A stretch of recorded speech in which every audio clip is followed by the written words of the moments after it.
Sit with your back straight. Settle your mind.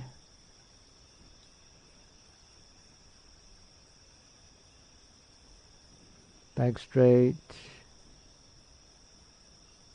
Body relaxed. Eyes open.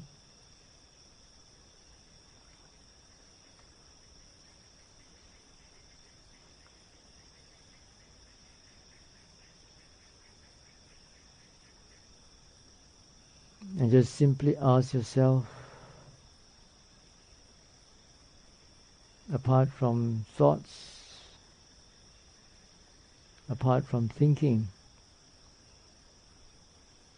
what can the mind be conscious of happening right now?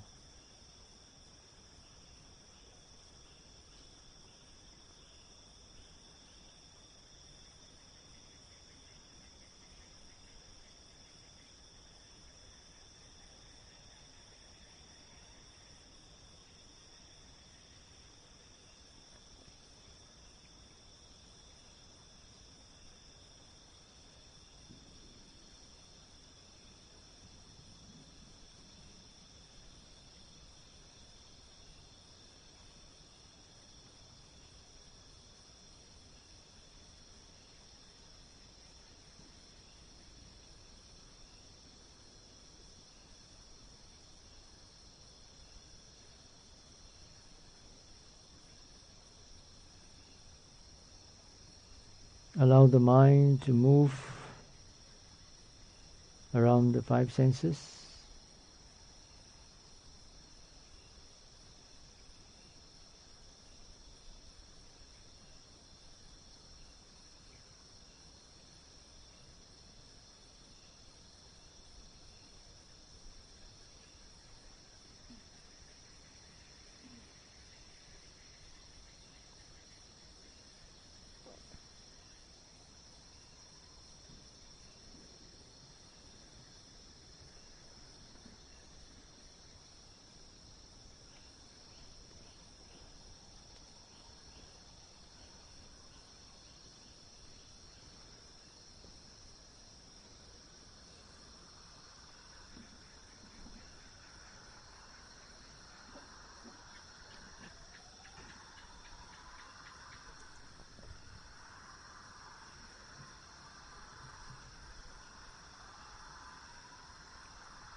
Don't stay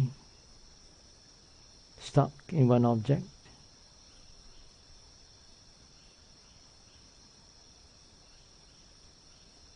If the mind automatically settles on one object, like a breath or a repetitive sound, ask yourself, what else can the mind be conscious of?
Even as you listen to me, you can still be aware of your senses.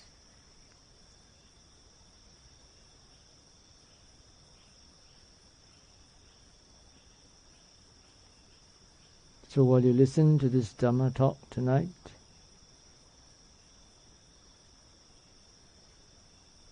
try to come back once in a while to check your body.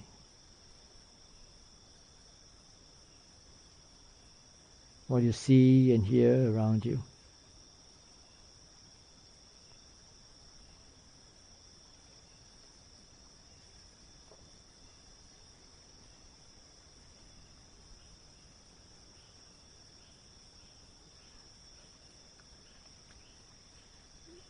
When you are very busy in the world, having many emails and phone calls to attend to, many tasks and deadlines to meet, you probably think back of those times then you spend a retreat somewhere. No work, just sitting quietly, dedicating your life the whole day to just being mindful of perhaps your breath, or, like in our case, open awareness, being aware of what's happening at the senses. And you would think, wow, so peaceful. Now I'm so busy, hardly any time to come back to the senses. And now you're here, and you sit down and relax, and you find that the environment is so nice and peaceful, so pleasant, so close to nature. After an hour or so, trying to keep with the senses, trying to be in the present, you begin to get bored. Same old sounds, same old sights, same old sensations. And the mind starts to think of all the exciting things that you did in the past before you came. That's the nature of the mind. I remember in my school days, at the end of the term, we're always slogging for exams.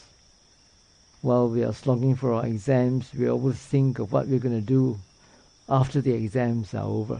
We're going to have fun, we're going to have picnic, we're going to go hiking. How long can you do that?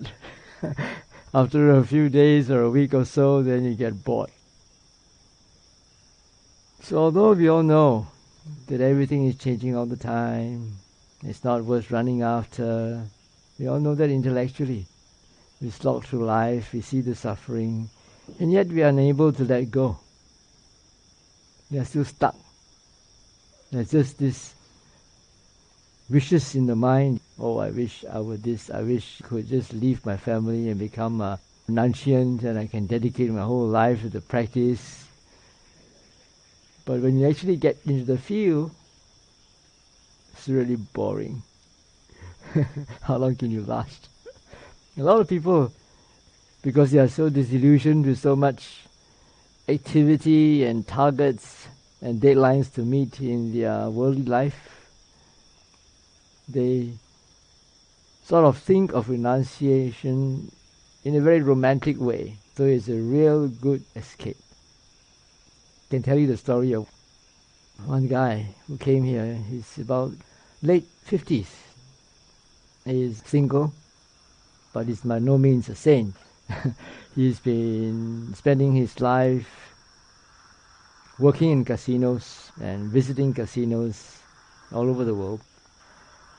Finally, one day, he started to read Bhikkhu Bodhi's translations. Oh, and he got so inspired by what's written in the suttas about a monk's life, living a life of seclusion, a meditative life. And so he read those books and he tried to practice by himself. Very simple practice, just doing anapana. And very soon, he got pretty peaceful. His mind was silent, he had peace, and he had lights and bliss, and he really felt he was going to renounce. This is a life for him. He said, enough of the world. And so he went around looking for a place to renounce. He's never done a retreat before, never stayed in a monastery before. He was inspired just by reading and practicing. So he came here one day and he said he wanted to renounce. I asked him about his background. And I said, well, you haven't done a retreat before. You haven't lived in a monastery before. Why don't you come here and stay for a while and see whether it's suitable for you, or we are suitable for you and you are suitable for us. But he was very insistent. He said, oh, I've already made up my mind. I just want to renounce. I'm just going to transfer all my property to my parents and my ex-girlfriend and so forth. I said, no, that's not a good idea. Why don't you come and try first? But he was so determined, he wouldn't listen to me. So he went back home. Took about a month or so. He settled his business, transferred all his property to his parents and his ex-girlfriend. And he came. Within a week, he started to feel so homesick. He felt so homesick. The first few days was beautiful, sitting in a kuti in the forest, just like what the suttas say. And we got bliss and peace. But, well, being a monk doesn't mean you're going to have all the time to meditate. You need to do chanting, you need to do service, you need to do some monastic duties. We got him to join our monastic activities. In the process, I think less than 2 weeks, his family came to visit him and he went back with them. I was so surprised. Some months later he came back. He wanted to see me, but that time I was doing the Vasa. And I was doing my personal retreat, so I was not accepting visitors. He called up the office and he said he urgently wanted to see me. But they said, well, Bhante is in personal retreat, he's not seeing anyone. So he waited until the Vasa is over and he came to see me. I couldn't recognize him. He was so changed. He was now so haggard. When he was with us, he was so bright and clear and he looks like an enlightened person. But now he looks so haggard and old. I said, what happened to you? And he said, I have a confession to make. He said, I've never lived in a monastery before and I've never gone through this monastic life. And in our monastic practice here, we try to emulate the Thais in some ways. There is this mentorship. You have to serve your teacher. You have to prepare his bowl, heat up his bowl and clean up things, prepare his dwellings, tidy his bed and all this sort of stuff. And he said, why should I come here and serve you like a king? And he said, I'm even more attained than you are, I'm spending my time meditating, and you're so busy going around doing all these things. So he was having all these thoughts in his mind. And not only that, after he left, he went back and he went to join Suchi. And then he started to brag upon himself and saying that, he was even better than his teacher and so forth. And after that, he could never meditate. The moment he sat down, it's like sitting on hot seat. No way that he could get back his composure, his peace, his bliss, his lights. Everything disappeared. And he was so full of remorse for so many months. He had to come and apologize to me, and I said, oh, no problem, I don't feel anything. Okay, don't worry about it, that's just the past. Go back. And don't just stay alone in your house, because that will get worse. You better go and do something.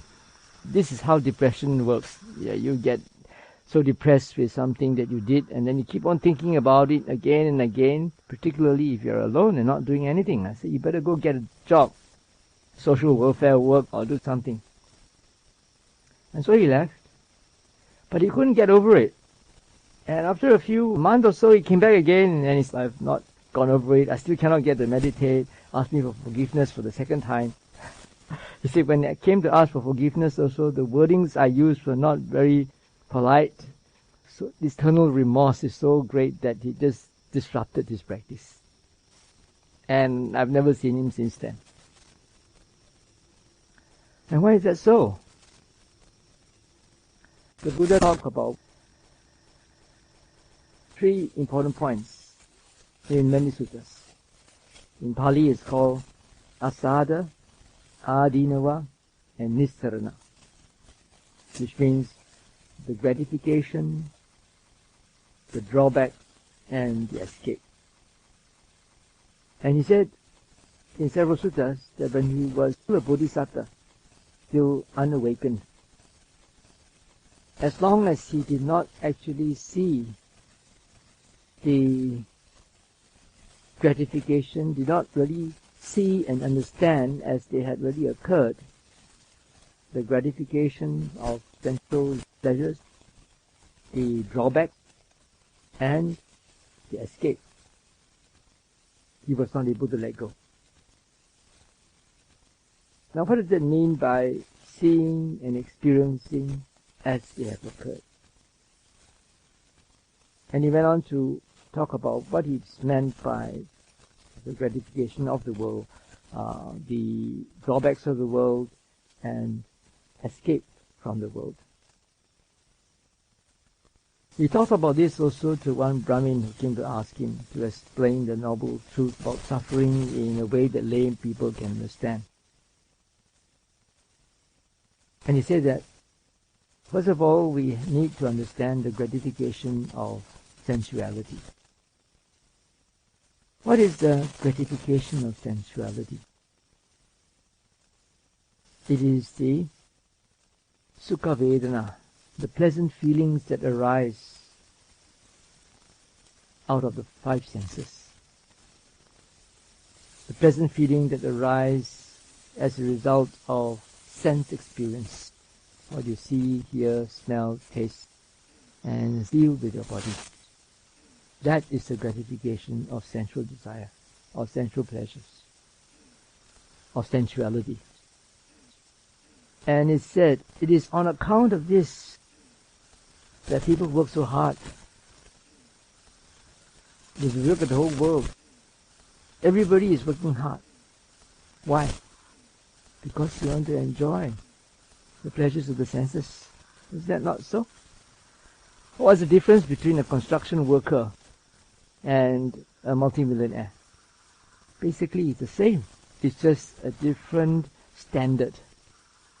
The construction worker is also working like mad, sweating it out in order to get his wages, and with the wages he feels that he can get a wife, maintain and feed his family, and enjoy life. Even though, how many percent of the time is he slogging and suffering, and how many percent is he actually enjoying himself? Although the pleasure can be just a short while, people are still attached to that. They are willing to sacrifice so much labor and suffering to enjoy the few moments of pleasure. And he goes on to say, it is on account of this sensual desire, this sensuality, that children and parents quarrel over wealth, over property, over inheritance. If you look at very wealthy families, you will see that the siblings of wealthy parents are not really on good terms. Most of them are fighting over wealth, over the property of their parents. And it is on account of this that politicians are also fighting with one another, cheating the people, telling lies in order to get power and continue to enjoy pleasures of the senses. Is that not so? All over the world it's like that. It's just a matter of to the extent of it. Some heads of states are more daring, and some are not so daring, and some are more not so obvious. They do it in a very subtle way, but some are very crude, but they are all the same. For me, when I look at all these things that are happening in the world, unscrupulous political leaders, heads of states, I ask myself, what's the difference now and 1,000 years ago when the feudal lords were fighting one another? It's just a matter of scale. It's a matter of technology. But internally, it's all the same. For all of them are running after power and trying to deceive one another, outdo one another to get what they want. And all for the sake of power and sensuality. As long as one does not see the disadvantages or the drawback of these sensual pleasures, one will keep on chasing them. This is somehow also connected with the Four Noble Truths, where the Buddha said that the first noble truth is there is suffering. And the second noble truth is that there is a cause of suffering. The third is that there is a cessation of suffering. And the fourth is that there is an end, a way to the cessation of suffering. And he said that the first noble truth of suffering is to be completely understood and comprehended. The second noble truth of suffering, which is craving, is to be abandoned. The third noble truth, which is the cessation of suffering, is to be realized.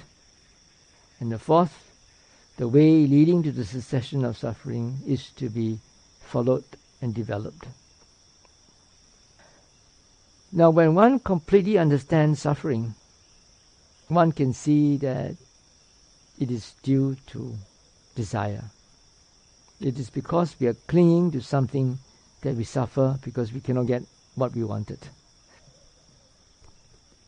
Then the Buddha says, you should understand and experience as it had really occurred. The gratification of sensuality, its drawbacks, and its escape. What it means is that, okay, when you experience the pleasures of the senses, aware of the experience of pleasure. How do you understand the drawbacks of that?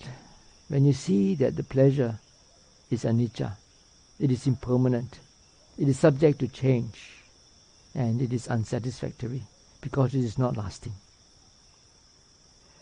So it's not merely self-denial, it's not merely denying pleasure, particularly if you are lay people. I remember Sadhu Tejaniya. One of his favorite stories is about his very deep interest in boxing. He loved to go for boxing matches when he was a lay person. One time he was practicing continuously in his daily life, and he was watching his mind throughout this whole process of desiring to see a boxing match, and then going to all the trouble of taking the bus under the hot sun, going to the crowd in an area which is so hot and heated up. He watched all these things as he went, and he found there was so much suffering just to get there and to stay there to see them fighting. At that point, he realized the suffering involved was much more than the pleasure that can be experienced. So from then on, he lost his interest in boxing. Now for all of us actually, not only you, for me also. As long as you don't break your precepts. If you want to indulge in some sensual pleasure, go ahead and do it, but do it mindfully. Do it mindfully, experience the pleasure, see how long it lasts, see how much suffering and trouble you had to go through to get to that point, and how long it lasts. And you can see that a matter of time, you will get sick of it. Maybe that's one of the reasons why I became a monk. Because I started to practice even before I learned how to meditate. I was in university. Someone introduced me to Zen. That was in my third year. I also started to read about the Four Noble Truths. And I wanted to see whether it's really true that the cause of suffering is desire and craving. So I would watch your mind, even though I had not started to learn meditation. I don't even know what meditation is all about. Because Zen books in those times were very scarce in the 1970s. Not as many as you are available right now.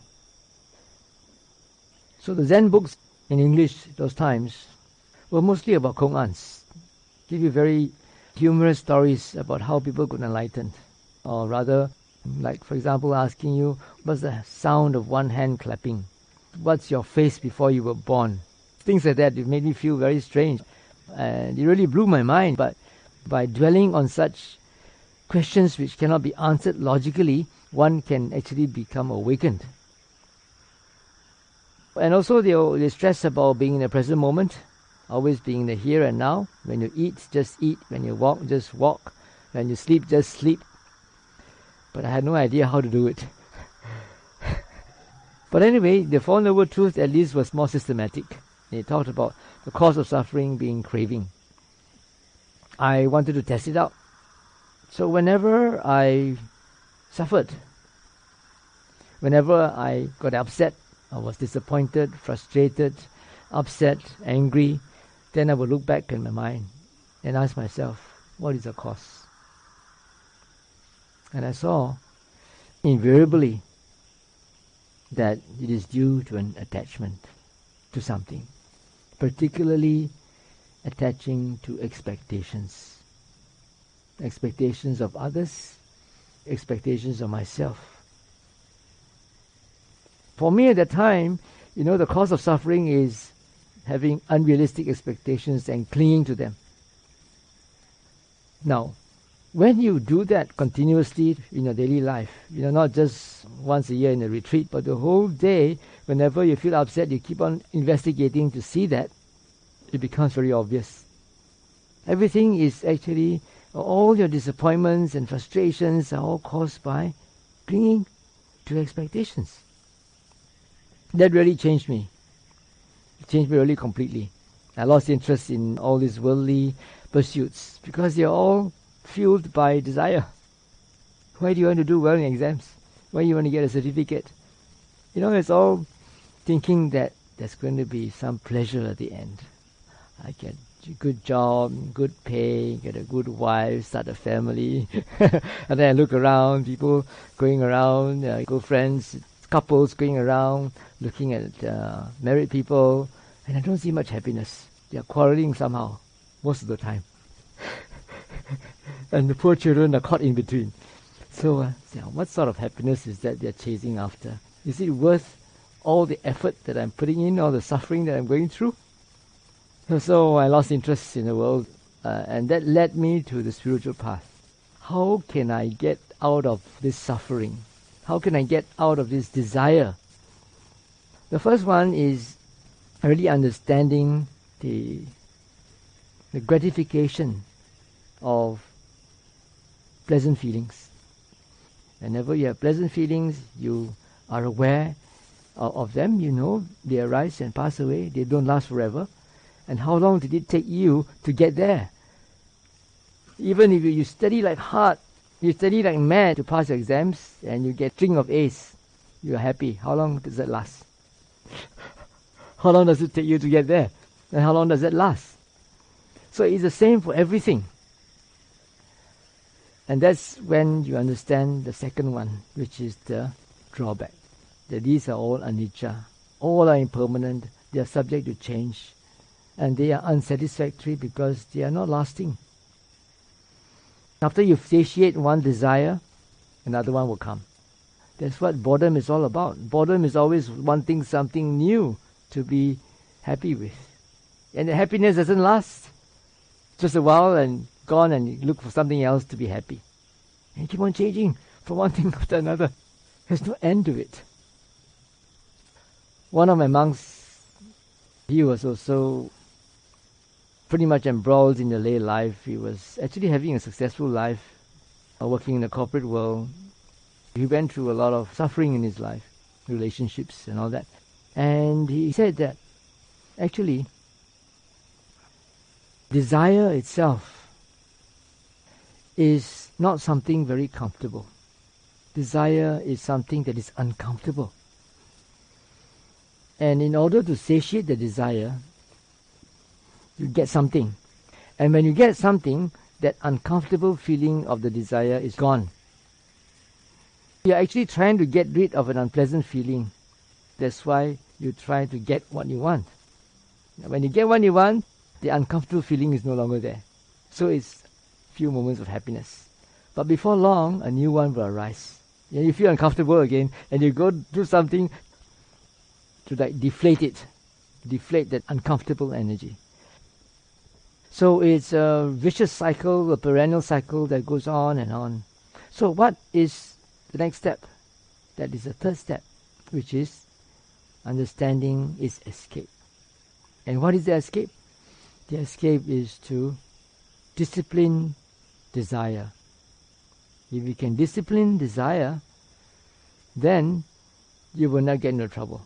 Because it is desire that leads you through all this whole string of suffering in order to get that end result, which is only very fleeting. You look at yourself when you're on retreat, particularly if you're a very active person. After some time you get bored. Same old things, you're watching sounds, the various sounds, sensations, seeing colors, thoughts coming and going, and then the mind will start to want to do things. I want to do this, I want to do that, I want to get involved with this, I want to get involved with that, start to plan. This is all the tricks of the mind. You have to be very careful. So in a retreat situation, although we say that we try to prepare you to make use of what you learn here when you get back to the world, in a retreat situation like this, it's best to try to keep noble silence. It's best not to relate with other people, no matter how noble your intentions are. You might want to do some charitable deeds, but now is not the time to plan. Now is not the time to discuss. You can do that later. And now is the time to actually settle back and come into terms with your mind. The mind that is bored is a very good occasion for you to understand how it works. Why is it bored? Ask yourself. It's boring. Why? Actually, the cause of boredom is because the desire, you want something new other than what is happening. Happiness is being contented with what is happening. The moment you want something other than what is happening, that's the beginning of suffering. That itself is suffering, because you feel uncomfortable. And you want to get rid of that discomfort by getting what you want. If you are grappling with a problem, with an issue, and that thing keeps on popping up in your mind, that means you have not understood its drawbacks yet. You're still allowing yourself to be the victim of desire. It's because you're clinging to some idea, some expectations, imposing maybe your values on others, and they don't follow your values, that you are suffering. This is a very popular saying that if you can't change somebody, change yourself. It's easier to change yourself than to change somebody. And the best way to change yourself is to watch your mind, to see how much suffering you're causing yourself by clinging to certain fixed ideas and expectations. But you may not be able to do that when your mind is not calm, if it's distracted, if it is very muddled up with many issues. So that's why the Buddha often tells the monks, develop samadhi. When the mind has samadhi, it will see things clearly, according as they had occurred. So we have to learn to understand our mind and always check to see how much level of samadhi is needed. On the one hand, when you get a taste of samadhi, you might get stuck there because it's so nice and pleasant. On the other hand, if you don't have enough samadhi and you try to investigate, you cannot penetrate.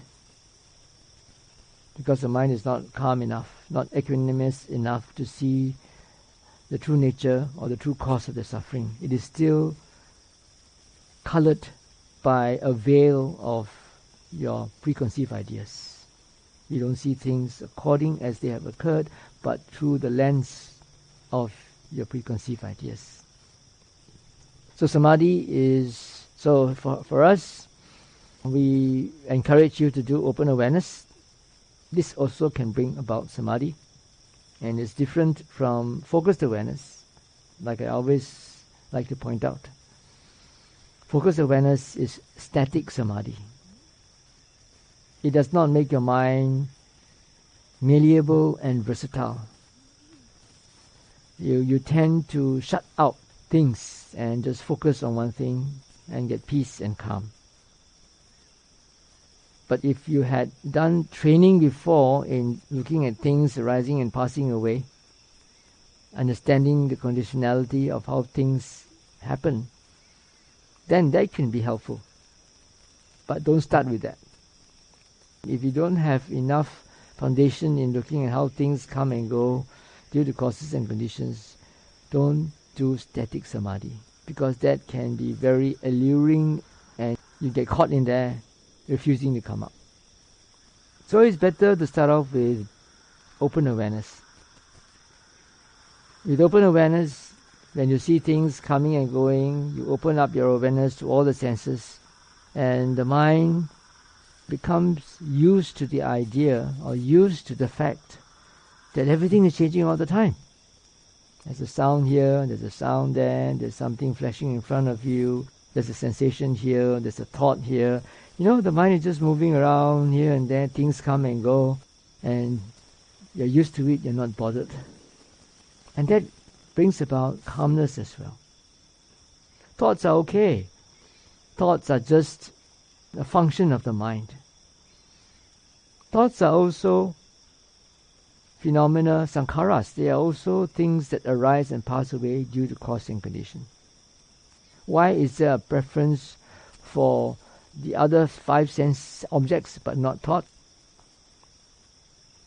As long as you don't get caught up in a thought, they are just as good an object as the other sense objects. That's very important. We keep saying that again and again, but people have this idea that meditation means you must sit and calm your mind. No thought. Well, learn to accept your thoughts. They have arisen. Don't push them away. Don't get caught up in them. Come back to the senses. As I said, coming back to the senses is just a means to anchor your mind. But when you see that your mind is more or less more composed, not easily dragged into various thoughts, then there's a time when you can start to investigate your issues. The mind is really, really very composed, and you feel you're ready for it. You can dig up an old issue and ask, why? How come that issue is bugging me for so long? Just ask, but don't try to answer it intellectually. Ask and then come back to your senses. If it's really an issue, it will come out again and again whether you like it or not. But if you have already planted the seed of inquiry in your mind, the mind is just waiting for the opportunity. Right? When all the causes and conditions are ripe, then the answer will arise. Take your time, don't rush. To recap, what we talked about today is basically about the gratification of sensuality. Sensuality means everything that is connected with the 5 senses. And for intellectuals, it is also connected with the 6th sense. Some people tend to be more thinkers than others. They like to think a lot, and they get a lot of joy in intellectual stimulation. That's also another form of sensual desire, because although it doesn't happen at the 5 senses, it happens at the 6th sense. the mind is thinking about things that are related to the five senses. Correct? Yeah, if it's thinking about things related to the five senses, then it is still connected with sensual desire. Unless it's not thinking, if it's not thinking about things of the five senses, then it's probably thinking about Nibbana or of some other non-sensual object that is able to take you into the jhanas, for example. So understand that if there are any pleasant sensations you enjoy, for example, you like to look at the sunset, a beautiful sunset, look at the views around you as you go for your walk, strolling, well, you can stand there and admire the scenery and see how long that pleasure lasts. Stand there with your eyes open. How long can you enjoy the pleasure? Look at it. Understand it. See that too is impermanent. That too changes. And then the mind gets bored and looks for something else. This is a recurrent pattern. It goes on and on and on and on. And our job is to look at this again and again and try to do that in all aspects of our life. Then when you do that, you understand that unless you discipline desire, you will not be able to be free from the suffering caused by grasping or going after these sensual objects. Let me stop here, and I want to urge you to actually look back in your mind and really understand. Don't try to practice self-denial in the sense that you push away all these pleasant feelings. When there are pleasant feelings, understand them. Look at how the mind clings to them. Look at the suffering that is caused by clinging. Okay, I shall stop here and open to the floor for any questions. Any questions? No? Take a short stroll, stretch your legs, and then do your evening chanting and sharing your merit.